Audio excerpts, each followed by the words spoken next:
Hey everybody, Tony Katz, Craig Robinson here for TIR Nation, TIRNation.com. So glad you could join us. We are live in South Carolina, in Charleston, staying right now at the Courtyard Marriott on Calhoun, and we thank them for all of their hospitality as we have a drink and continue to have these conversations. And joined now by, from the Washington Times, Kerry Picket. Kerry, it's good to have you here.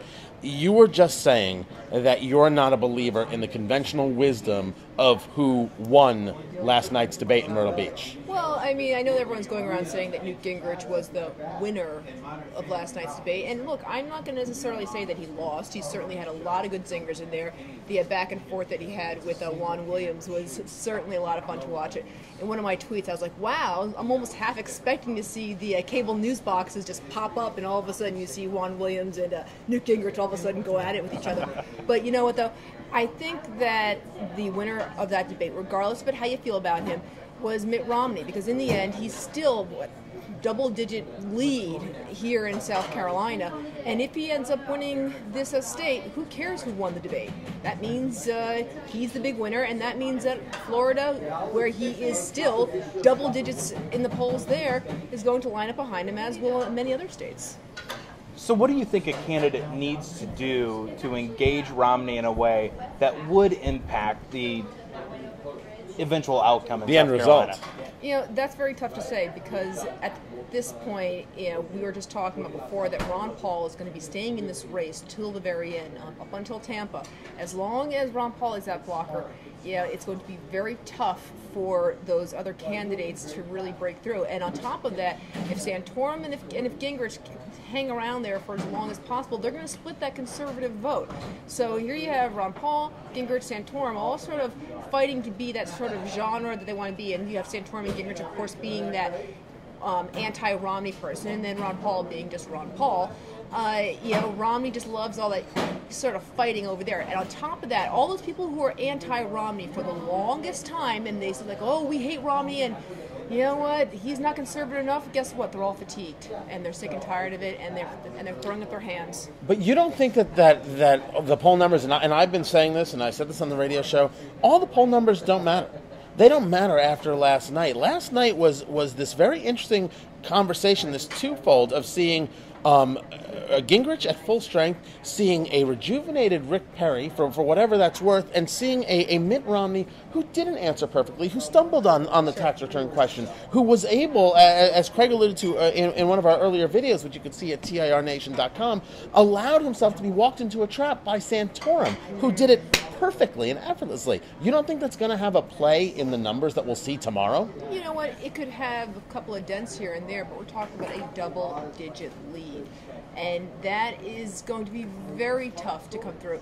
I mean, look at those super PAC ads, all right? The evil super PAC ads. Evil super PAC ads. The ones that no one wants to have anything to do with. Exactly. No, not at all. Exactly. The ones that no one can ever control. Yeah, right, sure. But you know what, though?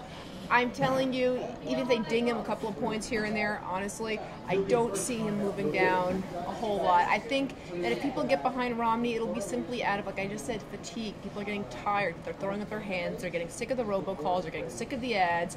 And Craig, let me ask you. Gingrich was at 33% in Iowa, your state. Mm-hmm. And he got decimated in a matter of days and weeks. Can't that change? Can't the numbers change?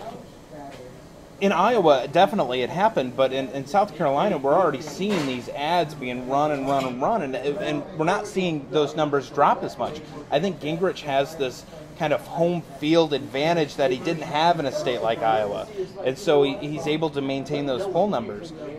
You know, my question is there a threshold that Romney has to get above for South Carolina, even if he wins? Is there a threshold he has to beat? Does he have to be in the mid-30s? Does he I mean, is there any way that a win's not necessarily a win and the game goes on? Well, very funny you mentioned that. Remember everyone, we were all saying he's not getting above 25%. Now all of a sudden, like in Florida, he's like in the 40s. We were talking about Romney in Florida. He hasn't even agreed to the two debates there, and you're talking about the poll numbers and how he's in double digits. I asked Craig about whether or not that can collapse like Gingrich collapsed in Iowa. Craig brought up a great point. Different states, different advantage. Different situation, different timeline. Actually, speaking of Iowa, just to slight tangent here, we're hearing here that Santorum could very well win Iowa in the next couple of days with the certification coming out. But does it matter anymore? No, because what Iowa really meant had everything to do with momentum.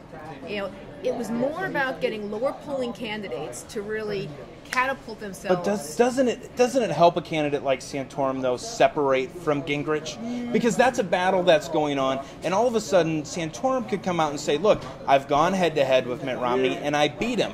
You have finished 4th and 5th in these contests. I got a win under my belt." And if you're making the argument about the conservative alternative to Romney, I think that bolsters that Santorum argument. Unfortunately, I think it was way back during another presidential campaign. Buchanan tried to make that sort of same argument back during the days when he was running. I think it was with Bush, and you know what? It didn't work. All of a sudden the Iowa votes came out. It's like, see, I was only 12 votes behind in the actual certification. It's like, sorry, no one cares anymore. Iowa is more about taking lower polling guys, catapulting them forward above the guys who are supposed to win. And unfortunately, you're supposed to really win at the time, not win later. Right. And as far as that whole fight between Gingrich and Santorum, actually during the spin room session after the debate, you had, of course, Gingrich going around. You know what he's saying? He's saying, well, if Santorum is the anti-Romney candidate, then guess what? Mitt's going to win. And what does Santorum say? Excuse me, Speaker, I actually beat you in the last 2 states. What are you talking about? And then it went back to Gingrich, and Gingrich goes, I don't care what you say, Mr. Santorum. So, that is a funny back and forth. But the funny relationship between Santorum and Gingrich is that it's not vicious. Right, I agree. No, it is loving, respectful. It's very cordial. I'd like to make a point about Florida and the poll. I mean, the big Romney advantage here is the fact that he has as many resources at his disposal through a super PAC and his own campaign that he could want. And so, yes, Romney's at 40% in Florida. Why? Because they're running ads down there, and they've been running ads. That's his natural advantage. Whereas, doesn't it change, though, once the race comes to Florida, once this field maybe narrows even more, and people say, okay, my choice is Mitt Romney, Newt Gingrich, and Ron Paul. Doesn't that shuffle the deck? Sure, but you know what? Look at our conversation even before we had this camera roll. We're thinking, do we go down to Florida? Is it worth it? We don't know. It all depends on what the numbers are like right now in South Carolina. Now, look, we can say that Romney's going to win South Carolina, he's going to lock it up, and who cares what happens in Florida. But you know what? It also depends on what those numbers actually are. So it could be Romney gets, let's just say for argument's sake, maybe 40%. But what if, say, Ron Paul or Santorum gets, say, 37%? Well, then that's a big difference between getting, say, 40 or maybe, say, 30. It all depends on how close first and second is, or how close second and third is. There's no doubt that the spread is going to have a huge amount to play in how this field goes on, and whether or not Romney is able to run the table, or whether or not this race really has a Super Tuesday kind of feel. That actually matters. Absolutely. Kerry Picket, Washington Times can't thank you enough. Craig Robinson, Tony Katz here for TIR Nation. You can get all the latest from South Carolina here at TIRNation.com. Tell your friends, put it out on Twitter and Facebook, send it out in your email groups, TIRNation.com. Thank you very much. More videos coming up.